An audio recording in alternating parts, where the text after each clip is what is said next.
morning, viewers. Welcome to my brief devotion titled Fresh Bread.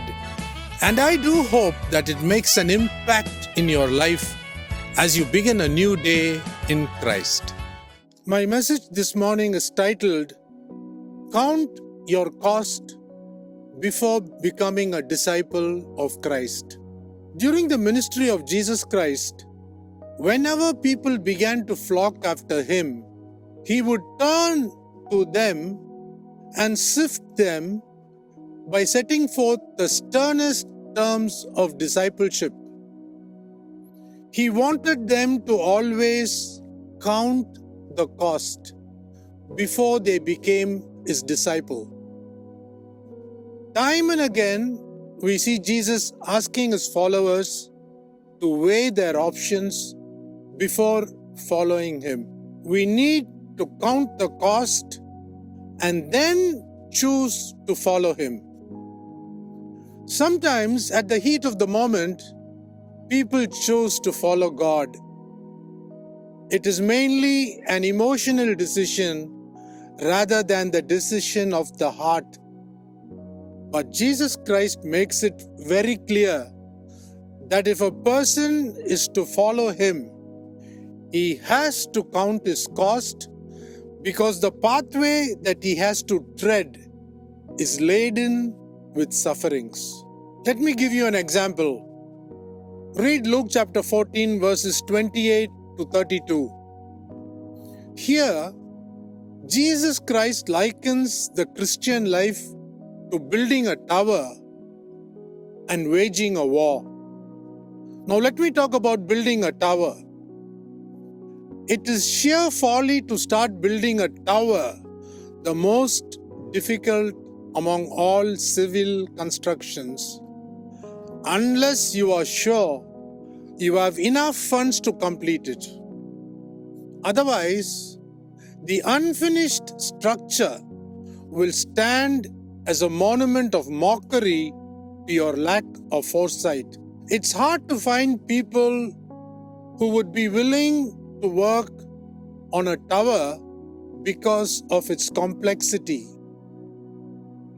Scotland experienced some of its greatest days in the 1700s.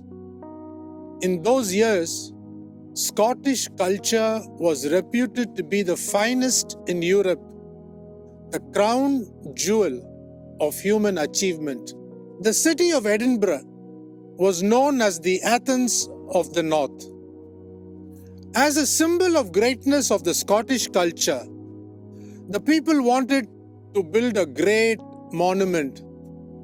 It was meant to be a symbol of Edinburgh's greatness, but due to the lack of funds, it was never finished.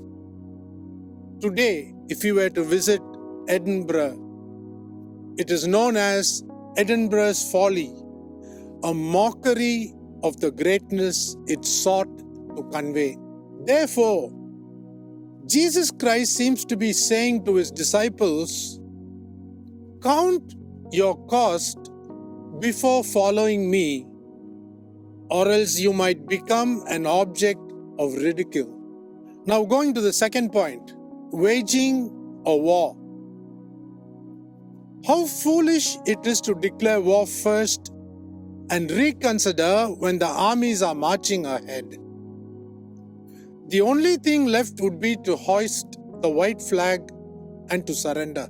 It showed the lack of foresight and planning on the part of the foolish king. Similarly, before a person decides to follow Christ, he must carefully consider the implications of being a follower of Christ. It is utter foolishness to make a decision first and then retract. He would only become a laughing stock. People would mock of that man, saying, he made a big commotion when he was converted, but now he's very much like the rest of us. He started out at a high speed, but now is spinning on the wheels.